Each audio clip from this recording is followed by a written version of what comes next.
Please say hi in the chat. Let us know where you are and so on. I'm here in Qatar. And I'm in Kyoto, Japan.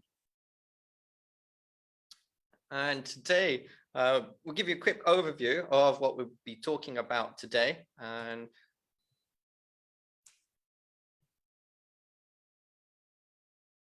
first of all, in this topic, we thought actually we'll start with talking about why does it matter, and then move on to how do you keep your finger on the ELT pulse, and finally talk about what's trending in 2023, and also hear from all of you to see what's trending in your own context as well. I see, just while we're getting going here, we've got Michael Free, we know is in Korea. We got Hassan, Yitza and Andy, Jelena in Serbia. Yeah, Great. people coming in. All right, thank you for joining us. Nice to see some familiar faces and some new ones as always. This is an exciting Saturday night for some of these people and for us as well, hey? This is... Yeah, and kind of it's nice to kind of get back into doing these regularly again after a little bit of time off. Yes, absolutely.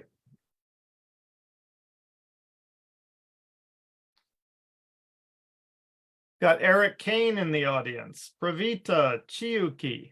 There we go. Great, great, great. Okay. So Steve, let's hit the road with the first question then. Yep. Do you want to go first or shall I? Yeah, you can go if you either. I don't care either way. Why does it matter? Hey, why does it matter? Keep your finger on the pulse of ELT. What do you got? For me, I mean, there are times where it doesn't because we're just kind of busy dealing with our classes and our lesson plans and marking and everything else. But generally, I find that it's good to know what's trending in ELT because I want to stay relevant in my own professional development and think about what skills I need, whether it's upskilling or thinking about future things to be prepared for, but also to stay relevant to my students. Because sometimes technology and everything else is advancing faster for them than it might be in education. How about you, Steve? I got in a lot of trouble a couple of years ago for saying this, so I figure I might as well bring it up again. I guess I've felt at some points that your approach to teaching could be either a blue collar approach or a white collar approach. Now that's kind of a loaded terminology to begin with, but I've met people who felt like this was just a job and there was not much study involved. They didn't really need to upgrade themselves and they didn't really feel like more than just a cog in the wheel. That they just kind of followed, they did what they were told and they were sort of obedient. And I would call that kind of a blue collar, maybe a factory worker approach to it. And you know, certainly we would never want to go to a tax accountant or a lawyer or an architect who wasn't constantly upgrading themselves. And so I wrote this in a paper and got hugely criticized about it, but that I kind of approach this as a white collar, as a profession, and that there's a lot of study and that upgrading myself is essential to keep track of what's going on, and that I feel like I've got a sense of public service. I'm there for my students. I'm doing something for society in a bigger sense, and that my work is, there's a lot of ownership in my work, and I see that over the last 30 years in Japan. I see how professional the whole industry has become with all the friends that we know who've become, you know, gone up as far as their doctorates or opened their own schools or published their own materials. And it's hugely, I can go on and on, sorry. It's hugely a white collar attitude that so many people we've come to know and meet over the years. Right. Yes. And I think, you know, that the whole notion that of continuing professional development really is at the core of that. And obviously what we've promoted at ITDI since the beginning. Absolutely. Yeah. Yeah. All right.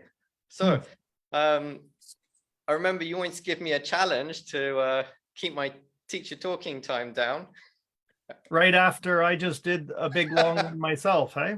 So yeah, you were gonna talk about how you keep your finger on the ELT pulse.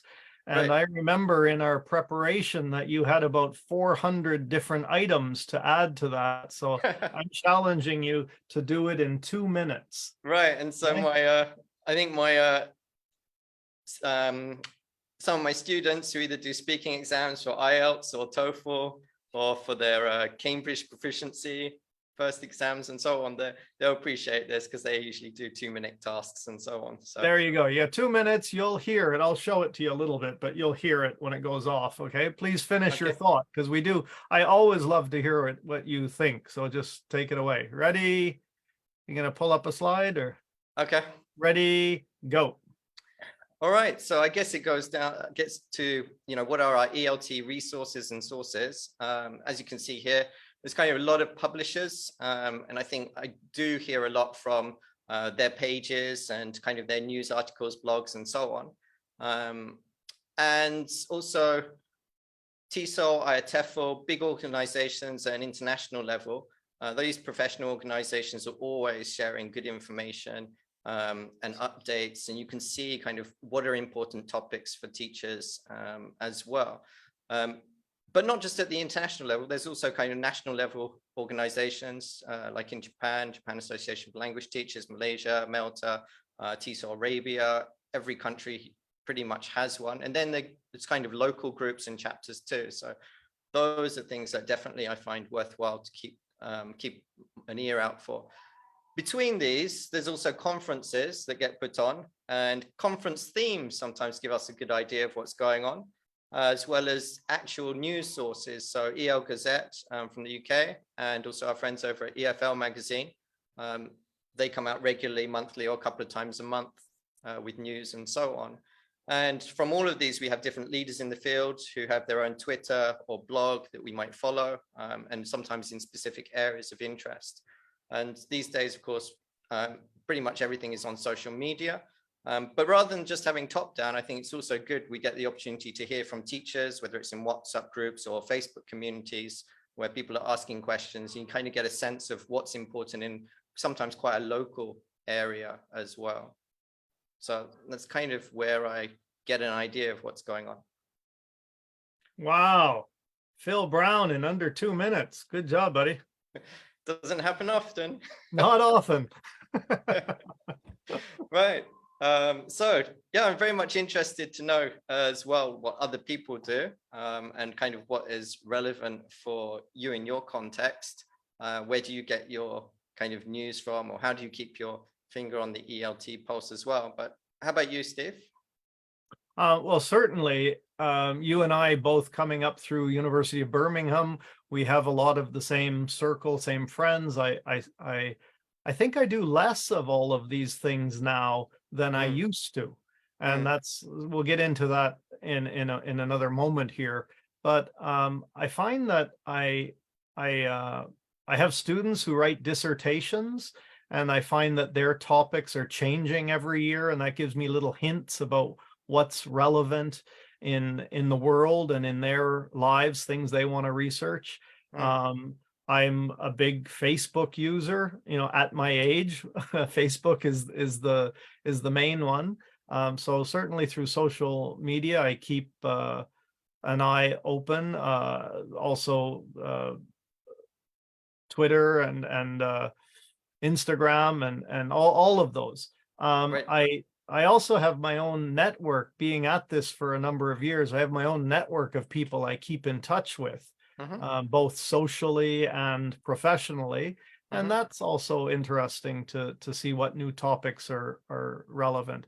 I've noticed a couple of topics I'll mention tonight are things that I've just kind of noticed people were making presentations on at conferences. So it's a little bit of everything, like your smorgasbord there of input ideas. Right. But that kind of brings us into the next section. You've got here, how about Google and what about Chat GPT? Yeah.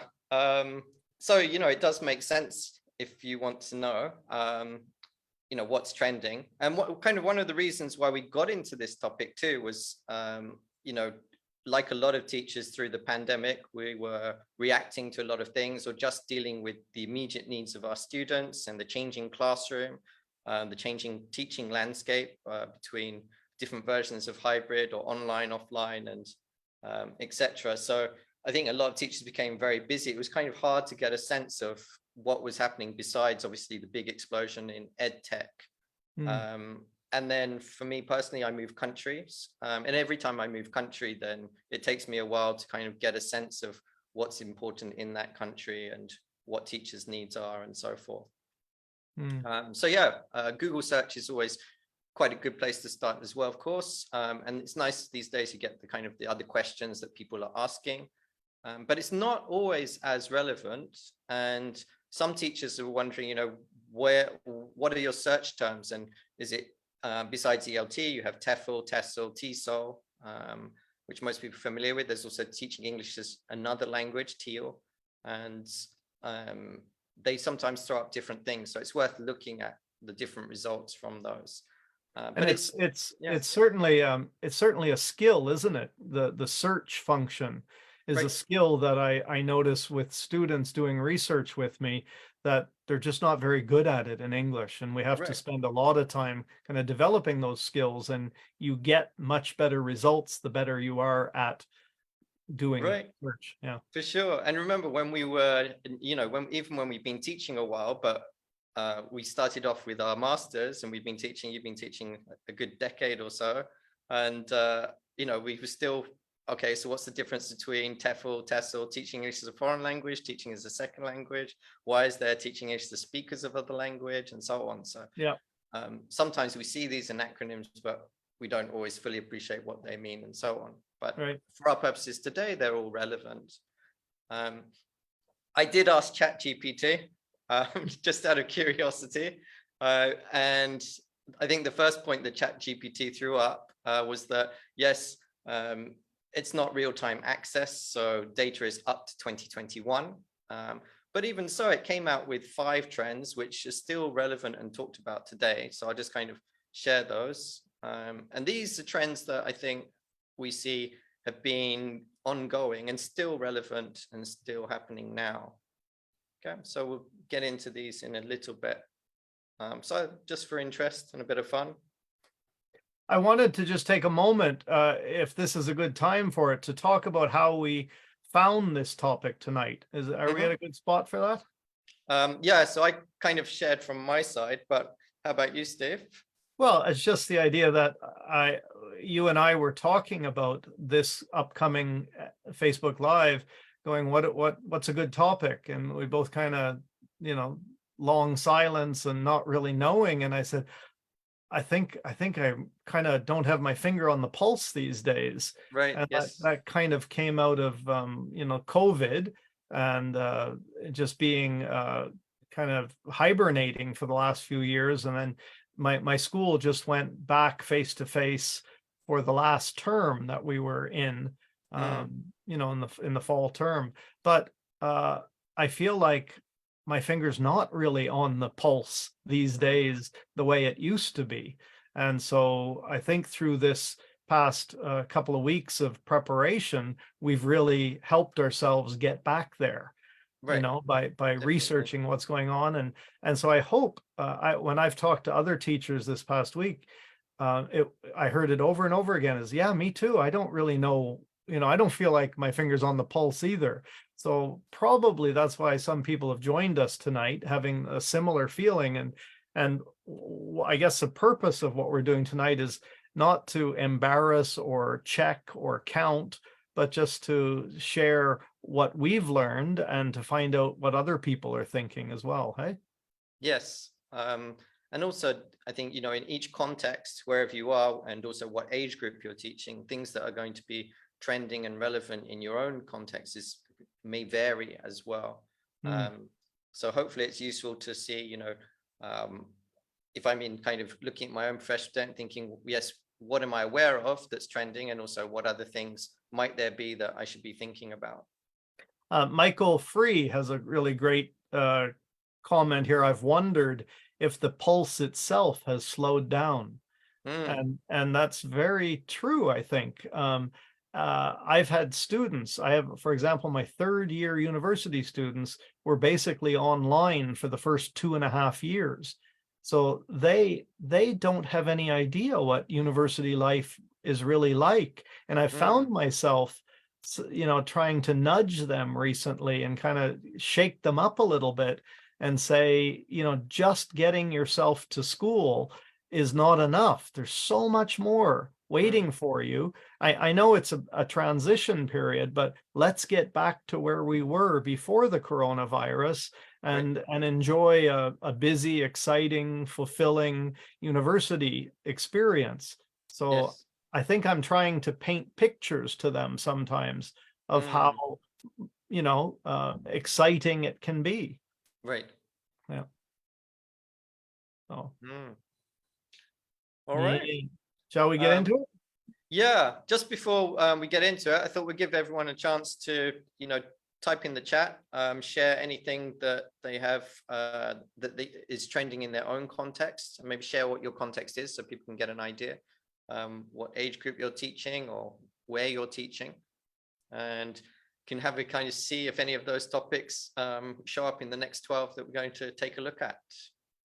Can you unpack that idea of what's trending in 2023? That trending can be a bit of a, Yeah, and sometimes I wondered actually, whilst I was looking at this, is who decides what's trending? And do some people, when we write about what's trending, is there an agenda?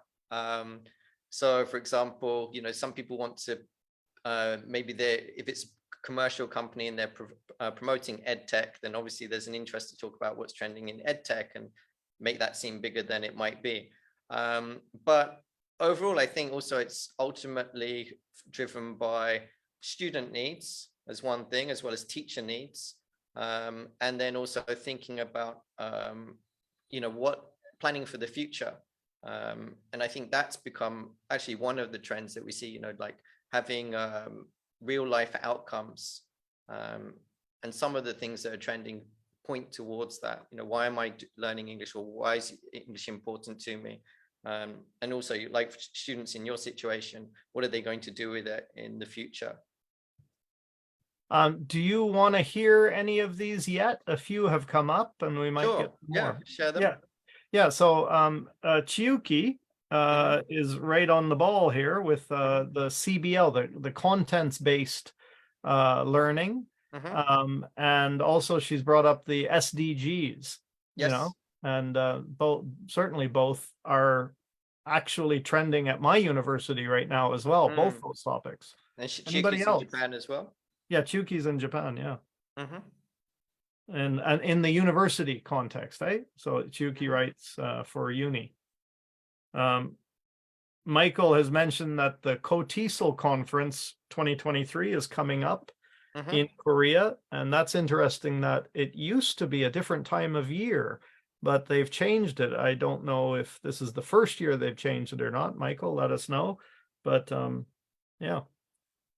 Yes, information about the COTESOL conference we just shared this week, so you can see that on our Facebook page, or go directly to COTESOL as well if you're in Korea or interested in going there for a conference. Yep. Andy Boone's written here, given the current political climate, the explosion of social media, people being easily manipulated. Andy is manipulating us all the time with his jokes. But critical thinking is very current, and Andy has a great new book out on critical thinking. I know that's kind of wrapped up his brain, or one part of his brain anyway. But yeah, we had an excellent interview with Andy and Greg Hadley just recently. So Thanit has said, how about community-based learning? And I'd like to hear a little more about that, Thanit, if you would like to tell us a little bit, what does that mean to you? Michael has shared the conference link. That's really nice. Michael ran a conference a few years ago, a really interesting, successful. Yes. That was a re-envisioning conference as well. I believe we did Sure an was. interview with Michael maybe 2 years ago, 2021. Yeah. Okay. There's a bunch more. What you want to go into yours yet, or we're at 21? I think we got a couple more minutes. Okay. Tease it out a little longer. Yeah. So Michael Free has one that's dear to my heart personally, is these 21st century skills he's mentioned. Sean Anderson gave us a paragraph. Oh wow. So yeah, whilst you're looking at that, critical Yeah. thinking and communication are sometimes counted as 2 of the 4 C's for 21st century learning, Yeah. along with collaboration and creativity, but they're not all of the 21st century skills that have often been mapped out, but they're definitely 4 of the ones that are very commonly talked about in education and in English language teaching. Yeah. I'm pulling out of Sean's paragraph here, but talking about giving presentations in English. And he's asking, how often do you ask your students to give presentations? I do all the time. There's a range of giving presentations from, you got 5 minutes to prepare something to speak for a minute or two, up to full on, PowerPoint presentations, and a range. But yeah, I believe a lot in output. So another good one here, they're all good, but another one that touches me personally is teacher and student well-being. That's again from Chiuki, who's almost got bingo here. She's got 3 or 4 in a row that are really good. Nice. Yeah. Okay. Yeah. Shall we move on then? Yeah. And I think they've covered about nearly half, which is quite impressive. Okay. Yeah. So, yeah, we talked about ChatGPT and Google. Ultimately, even if I do Google, I'm still going to go back to sources that I trust, but also pick out some of the other ones, especially amongst different community leaders and so on. So we pulled and we looked at a number of different articles, and we've shared them also on our Facebook page. We did see some others as well, but I think one of the biggest ones, as we talked about earlier, was of course EdTech. And as I was saying to Steve just beforehand, soon we might see EdTech having to split into subcategories of their own, because there's a lot of different growth areas. Here you can see a number, obviously gamified apps has been a big one. I've seen that with my own kids' education, and how it's been a real game changer. I've got them kind of asking to go and do more maths games. And I have to sometimes stop them because it's like, oh, I think you've done enough for today. And yeah, we see that happening as well in English language teaching as well. The gamification coming in, the personalized adaptive learning feedback, the machine learning that happens. And for example, the programs are able to adjust the level of challenge up or down, depending upon how well you do on answering questions. It's been a really interesting development over the last few years. And students just get off on that immediate feedback. Yes. I have them sitting next to each other, and they can write an essay for 20 minutes or up to 30 minutes, and then immediately get feedback on the level of what they call hard words. Hard words is basically a word with 3 or more syllables. So all the places where they write good and nice could be things like fantastic, extraordinary, excellent. And the minute they know that there's some value in choosing either academic words or longer words, they immediately start using them. They just don't know that, that's one technique to raise the level of their short essay, or using conjunctions to make longer sentences. So there's all this immediate feedback that they can get through so many resources online. Yeah. And for some, it's using Grammarly as well. Yes. How to use that judiciously. And then also, students have talked about as well, you know, whilst they're happy to do kind of vocabulary quizzes, etc., and get things wrong and try again, because they can have multiple attempts and it's impersonal. They don't care if they get something wrong. It's not in front of anybody else, and it's not Right. coming directly from a teacher and so on. So there's been some good research to support the value of that impersonal feedback too. My laughing out loud here was I recently saw Grammarly pop up on my credit card billing Right? for a year's subscription, and I thought, did I do that? And so the next day I spoke to my son in Canada, and he said, "Oh yeah, I forgot to tell you," but Right. he bought it. Right.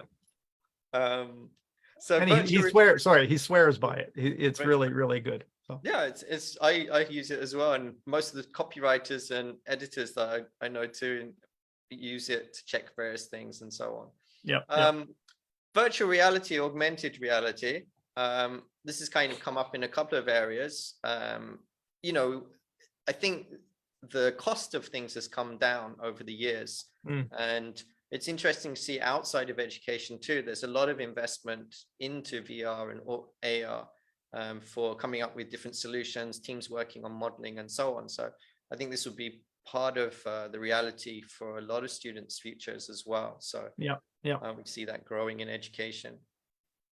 AI, obviously, in ChatGPT, that's also a big growth area.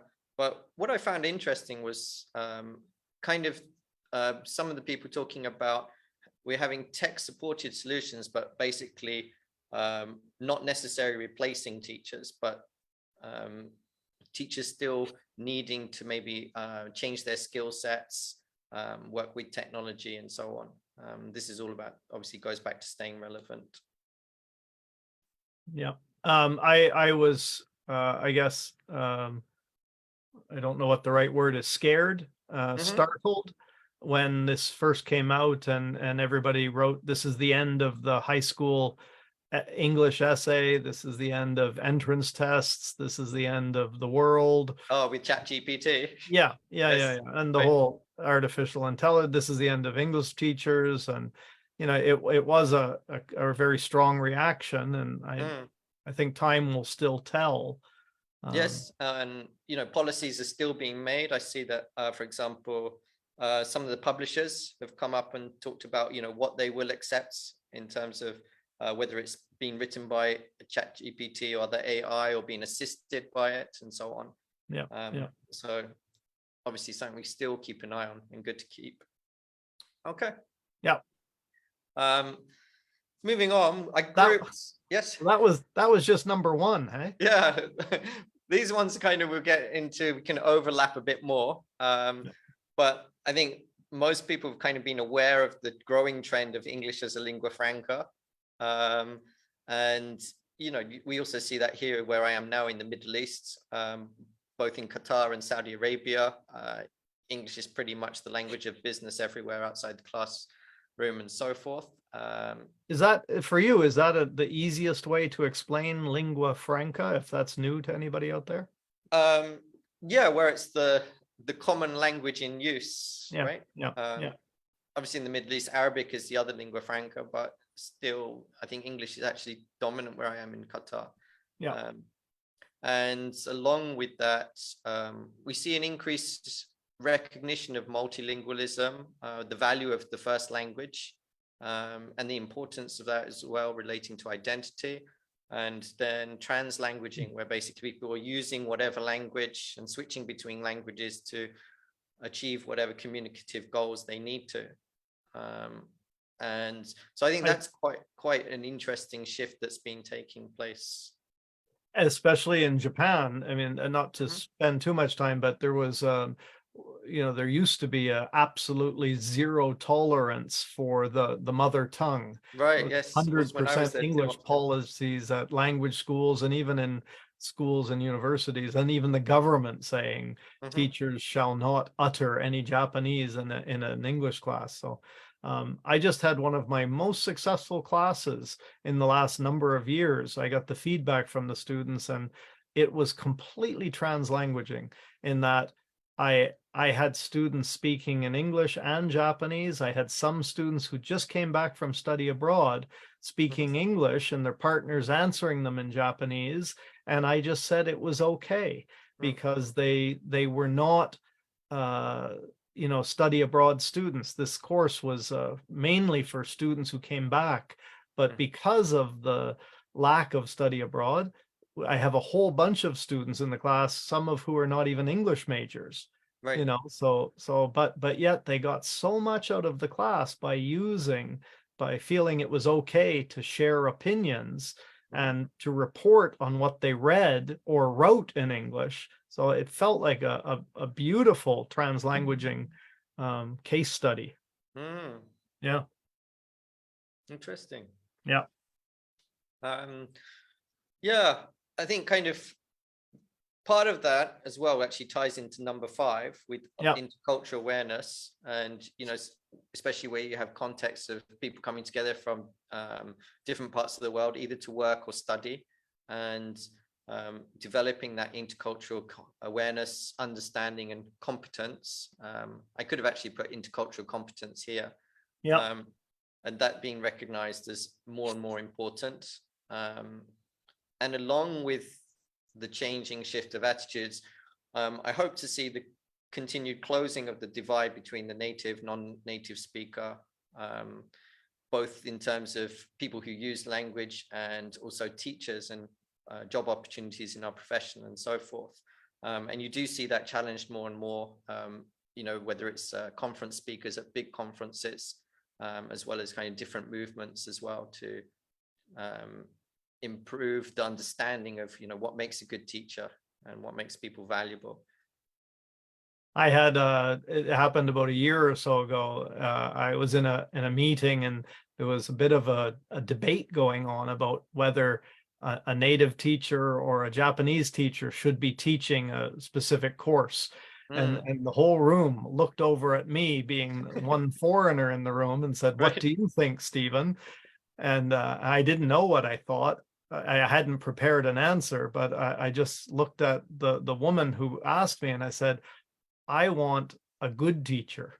I don't care if it's a Japanese teacher or a native teacher. I just want a good teacher." And it was like one of those mic drop moments, because it was like everybody went, "Oh yeah."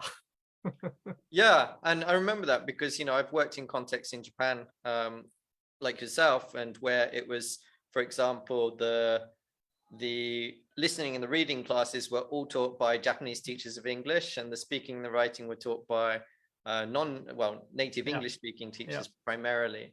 And it's not necessarily kind of a good reason for doing that always. Yeah, and the last topic that came up as well, and I see this, obviously, I think this is kind of a global trend, not just in English language teaching, but we've seen the various movements supporting diversity, inclusion, whether that's gender, race, or special needs, and kind of that big movement towards appreciating those, and also thinking about how we deal with that, not just in the classroom, but also in materials. And that's good to see. I'm pleased to see that there as well. I mean, this is really hot topic right now with all of the nonsense going on in the States with trying to shut down drag race, drag shows and things like that, and how just this idea of diversity and inclusion is there's space for everybody in our society, and there's something for every student to be good at. And they don't have to be the same. We have a bit of that homogenous problem here in Japan, where everybody, the group orientation of everything. But I just constantly encourage people to try to find themselves, and once you find yourself, it's then easier to be yourself or love yourself. So I'm quite passionate about this one these days. Yeah. Okay. Yeah. Just to repeat, sorry, these 12 that you've come up with, it's not from one list, right? You've scoured a bunch of places, and these are kind of the top 12 that popped up over and over again.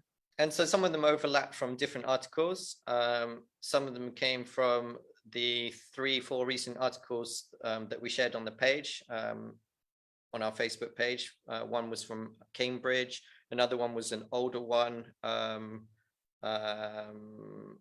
via the British Council. And then another one from what was formerly ESL Library. There was Emily Bryson, that was just yesterday. And she did an article for them. And she actually went and asked teachers as well, I think via LinkedIn, I think was what it looked like, with a number of names of people we know too, contributing and sharing what was important in their context. And so I thought it was really good, kind of listening to what teachers feel is important there as well. And then I also took a look at kind of conference themes that have been taking place and what kind of things people are presenting on, because obviously that tends to reflect what people feel immediate or to research as well as teaching. Eric Kane has mentioned in the chat that he has seen a subtle shift in Japan towards more Japanese teachers of English, you know, and an acceptance of kind of native level speakers from all over the world. And that, to me, that's a great thing. And it shows Japan evolving, you know, and kind of, yeah, just growing as expanding their mindset. Yes. Yeah. Yeah, and it's good also to see professional organizations in Japan like JOUT or English Teachers in Japan refusing to post things that specify native teacher of English and so on. So then people have to think more about, okay, it's about proficiency and about professional competency. Yeah. Okay. Thank you, Eric and Steve. And thanks, Scott and Michael have good points in there as well for people to make sure you go through this list of chat messages later on if you can, everybody, because there's lots of good stuff coming up. Yes, definitely. And then the last kind of 6 that we get onto, it was Chuki earlier mentioned sustainable development goals. And also, I know some teachers and leaders in Malaysia who are also working with UN bodies and to put SDGs into the curriculum and English language curriculum as well. So you can see a lot of these developments taking place. Somebody else earlier mentioned the content courses, right? And so whether that's content-based language or content and language integrated learning, then I think this is there's a crossover a little bit with ESP, English for specific courses, specific purposes, and where people are, for example, you've got everything from medical English to legal English, engineers, aeronautical people, and so on. And as a vehicle for a lot of this, I see, task-based language learning and teaching. Still, that's been an increasing trend, at least a good decade. Needed to, actually, I think. Yeah, certainly. And let's just tease the audience here, in that we're going to be, within about 5-10 minutes at the most, we're going to be inviting people to come into Zoom and actually talk or share what they're thinking or questions they have. So once we get through this next few slides, we're going to ask people to come into Zoom with us.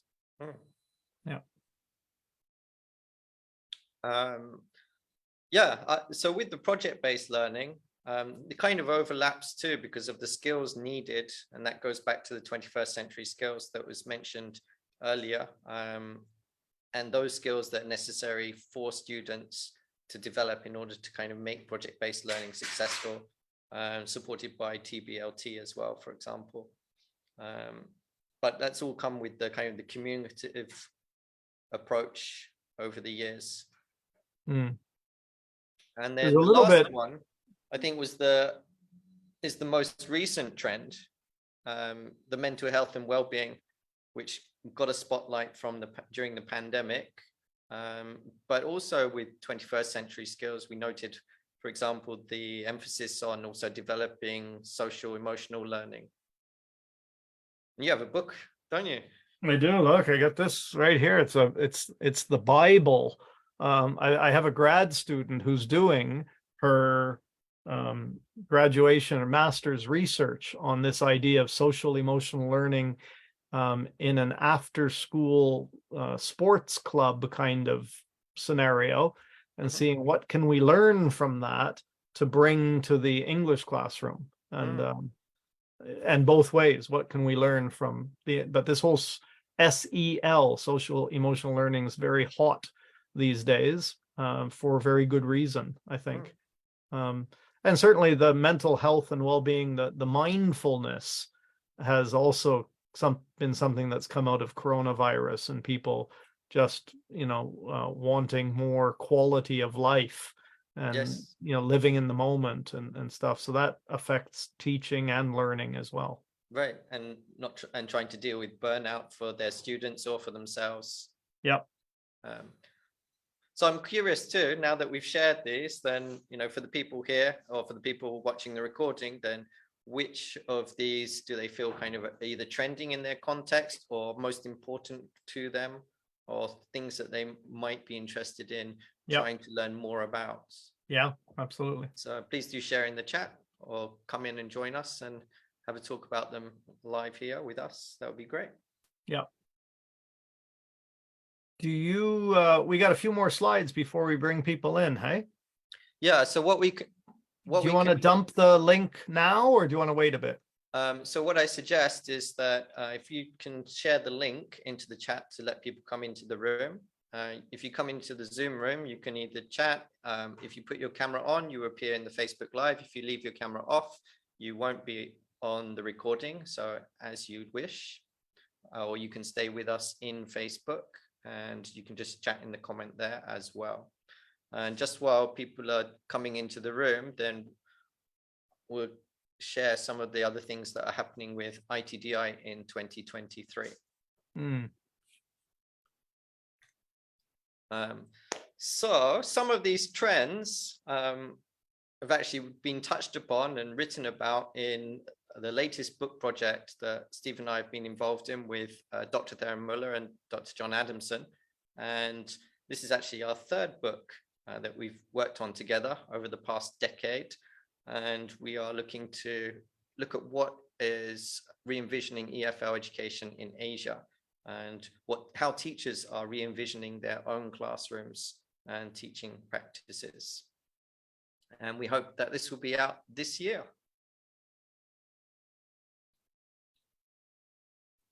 So we'll share more news about that if you're interested. Please keep an eye out. So I've dropped a link in but I'm not sure it's come through or not. If anybody can confirm if they see the link. You should be able to pin it as well. That's something I didn't practice. There are 3 small dots on the comment that you can then click on usually, and then pin from there. Yeah, I can't. It just says I'm in as Steven. Should I be in as ITDI? I'll take a look later then. That's okay, fine. if you could, yeah. And everyone else should see it in the chat and can scroll and click on it there. So we're just coming towards the end of Kevin Ryan's course on the edge of cool. And so this has been obviously a hot trending topic. And we're delighted to have Penny back with us in May. Yes, coming up. May 7th. And she's going to be looking at research and teaching, teacher's perspective. There's no book required on this course. And we're even more excited because we have her live for you in 2 weeks from now. And she's agreed to do an interview to talk a little bit about her course. And anyone who would like to find out more, please join us in a couple of weeks. We'll share more information via the Facebook page and elsewhere soon. Yeah, I mean, I can't stress how every time I talk with her, I learn something. I just can't stress that enough, that she's done 2 courses for us previously, and we had over 125 teachers take those courses with her. And so if you have any way to, free up six weeks, once a week live, and then some work throughout the week, she gets rave reviews every time. So it's a rare opportunity to be in the room Yes. with her and learn from each other. She's just excellent. Yeah. Yeah. I was lucky to be on both of those. The first one was with Scott, and the second one, yeah, which she did herself, right? Yeah. Okay. I think the last time we had was 2017. So she is a very busy lady, as everybody knows. So Yeah. very lucky. Speaking of Scott, I know some people really wanted to get on his course in 2022, but it was sold out. However, we are very happy to let you know that he will be back this year. So come in and find out more about that soon. We'll post as soon as we know. Okay. And lastly, for ITDI, then we'll be getting together with our next TESOL certificate courses starting in September. So that's all from us. We've got a couple of people in the room. I'm going to stop sharing my screen and welcome to, I see Andy's in here. Is that Emma?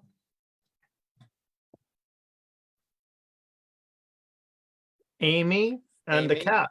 And Chuki. Chuki's the cat. Okay, there we go. So, oh, it's Catherine. I was wondering, I saw the surname and I was thinking, is that somebody else using the same Zoom? So anybody, you're welcome to turn on your audio or your video or both and say hi and tell us what you think. Hi, Chuki. Hi. Hi, Catherine. All right. Hi, Amy. Hi, Amy. Where's Andy? Hey. Andy's got his eyes hooked on yeah. something. There All he right. is. There we go. Pictures there. Oh, somebody's bought your book, Andy. Oh my, fun. Nice one. Are you muted on purpose, Andy? Oh, you are muted. You are muted, but some people Okay, might I'm like it that unmuted. way. All right. Someone bought the book. Yay. Catherine got the book. Oh, fantastic.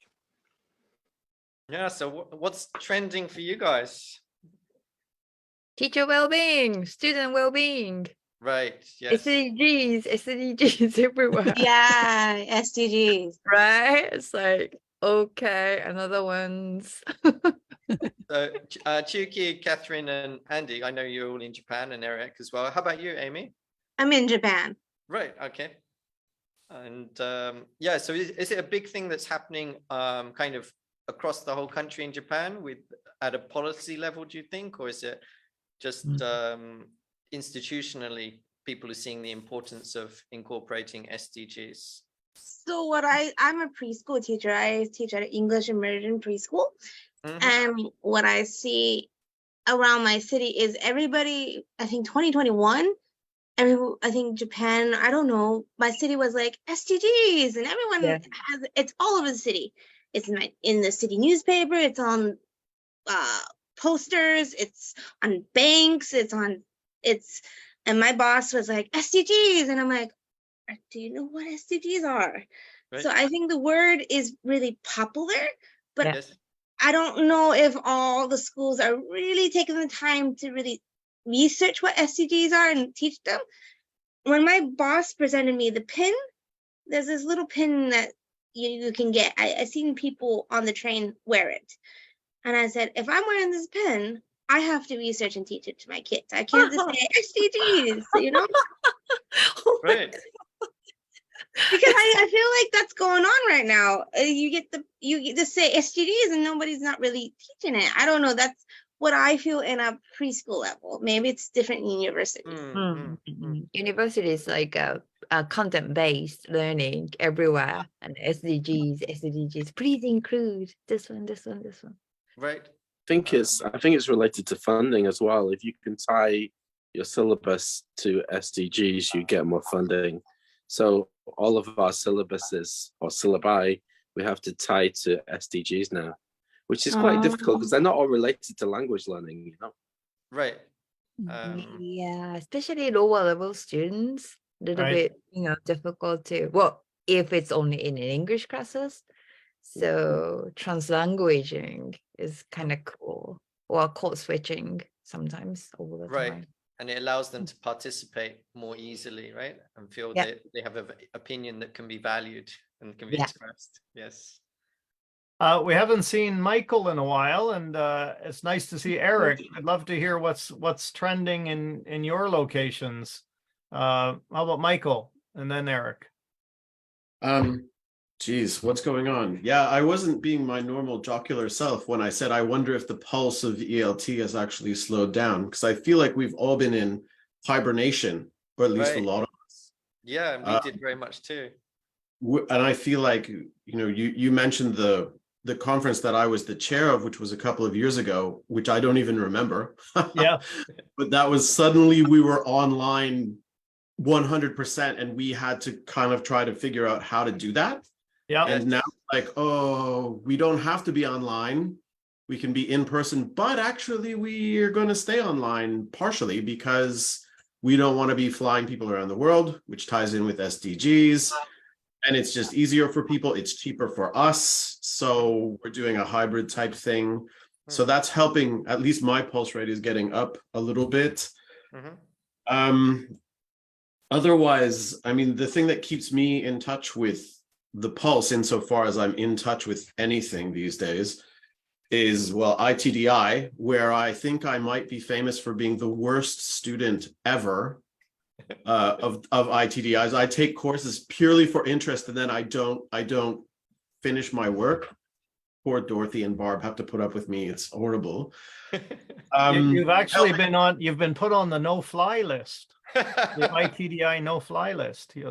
It's okay. I got invited to go to Japan a while ago, and I couldn't fly there because their visas were still restricted. But I guess they're not anymore. So maybe I'll be back, or maybe I won't be. I don't know what else is going on. Although that's fine. Yeah. my own situation is my own situation has changed a little bit because, as Stephen might remember, he and I talked about this a couple of months ago, or a few months ago, or maybe it was a couple of years ago. I don't know. I quit the position I was in, and I'm now like working at two different universities at the same time. One university is your regular kind of first year, second year required English course, which is not interesting, but it keeps my wife clothed to her satisfaction, or helps to do that. So that's good. And I'm now working literally 10 minutes down the road at a National University of Education, teaching pre-service elementary school teachers, not just English teachers, though. Yeah.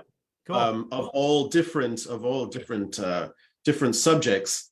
So that's got my pulse racing a little bit now. So I have to figure out how to do that, and these lists will help me with that. I don't know that I want to take up any more time with anything else that's going on. No, let's move over to Eric. Yeah, but it's good to know too that the things that we covered today, you can see relevance and into your own context, and you can inform it. So good to hear. Thank you. Hey, Eric. Hey, everyone. Can you hear me okay? Yeah. Very well. You have a nice mic. I've learned how to unmute myself. How many times have we done that, right? Yeah.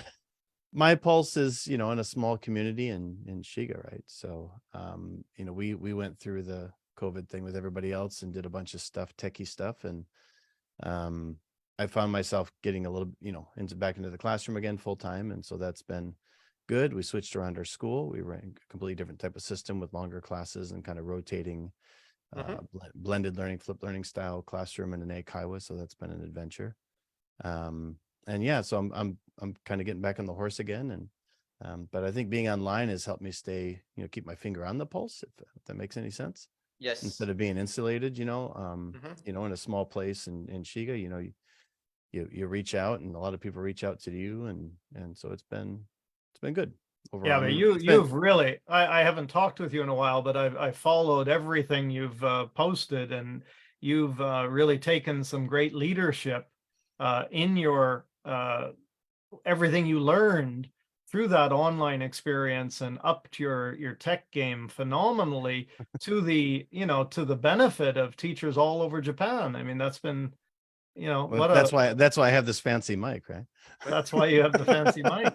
Right. Absolutely. And with your YouTube channel and Yeah. that going. Yeah, Yeah, I beyond actually as that well. I haven't done too much with that. I mean, Right. surprisingly, it would have been a good time to really put some investment into that and to do something, but there wasn't the Not time, enough right? time. Yeah. Yeah, there just wasn't I the wa- time, and I wondered, you just said you're starting to come back to face with the kids. I wonder if the kids are easier to get back into and maybe Chuki's nodding her head there. I've been dealing with 18 to 22-year-old women at my university, and they're kind of frozen in place.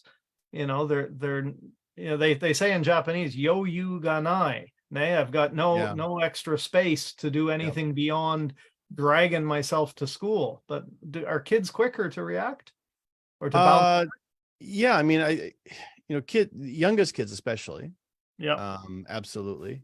Yeah, I think I posted the other day on social media, a couple girls that are just real firecrackers, and they rip those masks off and were took leaders, and they've been great. They couldn't wait to get them off, and I think we've let it slide now for about the last 6 months, and ever since we started letting masks slide with our youngest students, we've noticed an increase in activity and communication, connection with the teachers and the staff and and classmates as well, which has been huge.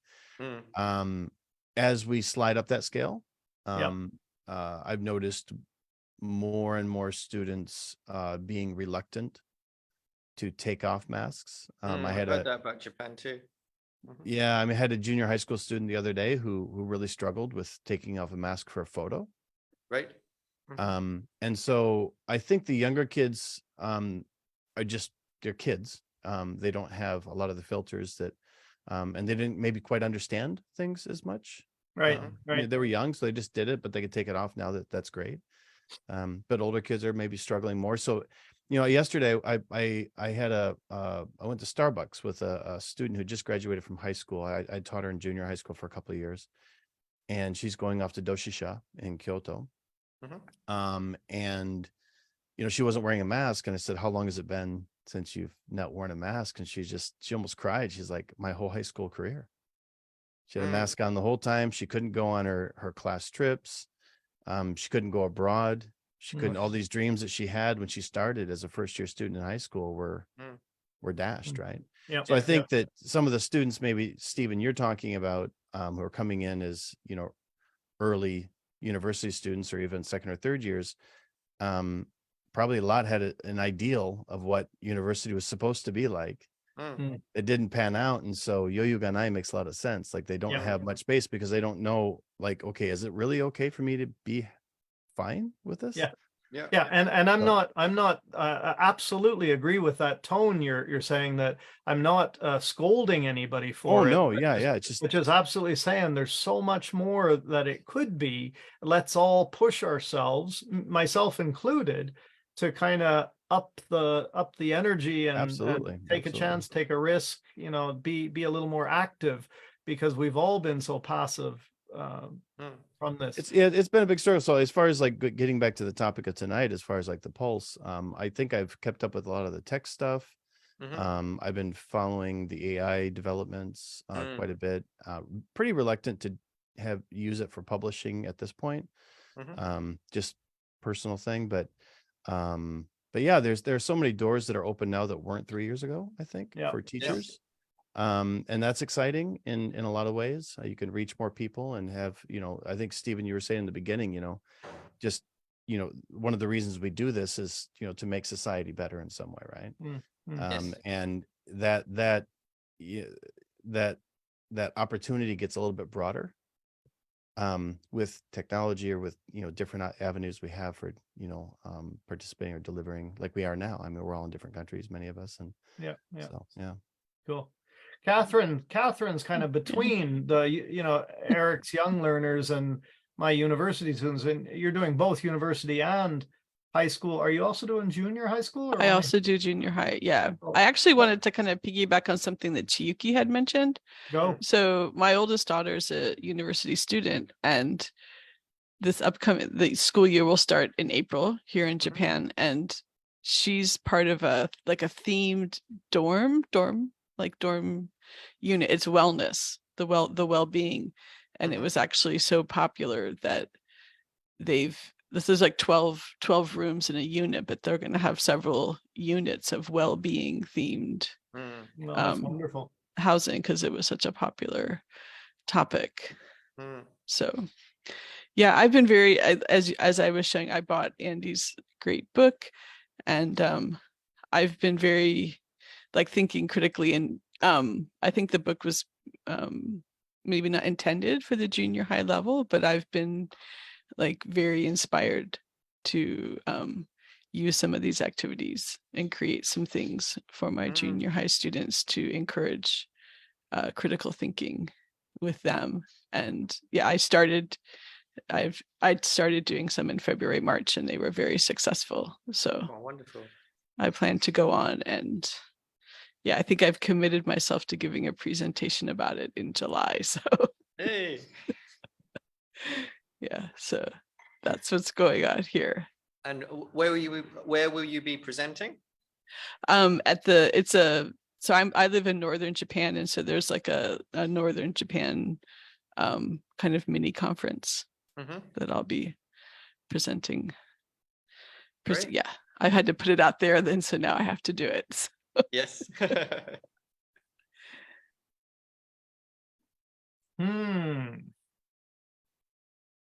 What do you think, Phil?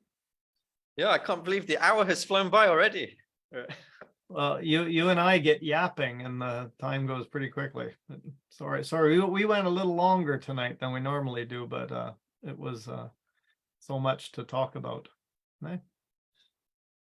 I see we have 75 comments in the chat in Wow. Facebook. So that's I know, Phil, you always go through those religiously, and thank you in advance. Yeah. I'm not going to close down this room quite yet. So if Yeah. you're in the room, you can stay here for a moment, but I will stop the stream to Facebook. Before I Okay. do so, just want to say thank you to everyone who came and joined us, both in the room here and also on Facebook Live, and to anyone who's watching the recording later. Please feel free to add any other comments that you want to. If you're watching the recording, we'll still follow up with them as well. And yeah, then we'll next be back actually in just 2 weeks with Penny Oh for an interview with her. So do come and join us if you can. Love to have you. And we hope that your Saturday nights get a little more exciting over the next week or two. If not, please come back and join us again. This is as exciting as our lives get now at my age. So, All right. So thank you everyone on Facebook, and have a good morning, good afternoon, or good night, wherever you are. thank you.